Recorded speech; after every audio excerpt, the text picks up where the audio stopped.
I kinda fucked up in my script writing. While I was talking about the idea of guilty pleasures, I brought up how people characterize movies and shows they like, but with either questionable morality or inability to make the case for why the strengths overpower the flaws, as guilty pleasures. And although the arguments I presented are still applicable to those scenarios, there's actually another one that for some reason I completely forgot about during the video making process, and only remembered it after I was so deep in the editing. So this is a last minute video that wasn't planned, and as a result the editing will be minimal, but hopefully the point can still get across. So there's another type of guilty pleasure which is kind of similar to the one I was talking about in regards to morality, though it has less to do with the piece of media having amoral implications. It's more about cultural acceptance. If you like a show, which by the way this is also very prevalent in the main video, while I do overuse the term shows, it can also be applied to movies and whatnot. Anyway, if you like a show that's generally not considered socially acceptable, you might consider it a guilty pleasure, and this varies depending on which circle you're in. For example, if your social circle is mostly composed of movie fans that have hipster tendencies, they might not necessarily be hipsters, but they're more inclined to belong to that crowd. You could also call them hardcore movie fans, you know, the kinds of people who are more appreciative of these types of critic-bait movies that feel artistic, auteur driven, maybe a little bit indie but not required, and just overall comes across as intelligent and deep.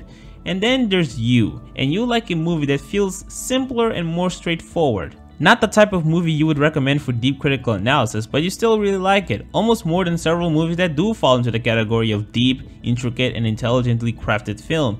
And it's simply because you got the appeal of the movie you like and it worked tremendously, but because in your group it's not socially acceptable to call these movies high class, you call it a guilty pleasure. And again, this varies depending on the social circle.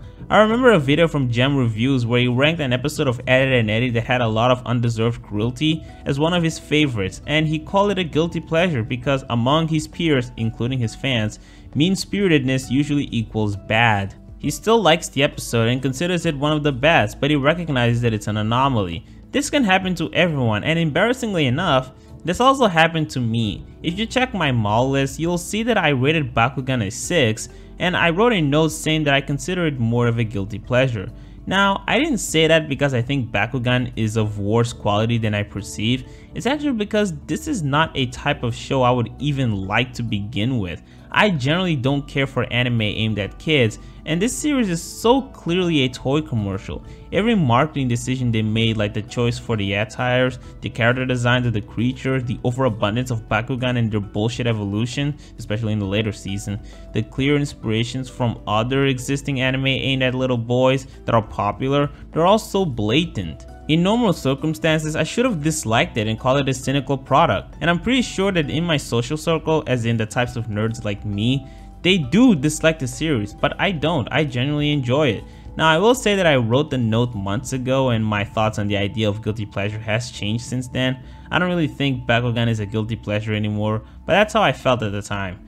Now, when it comes to this type of guilty pleasure, I am somewhat mixed.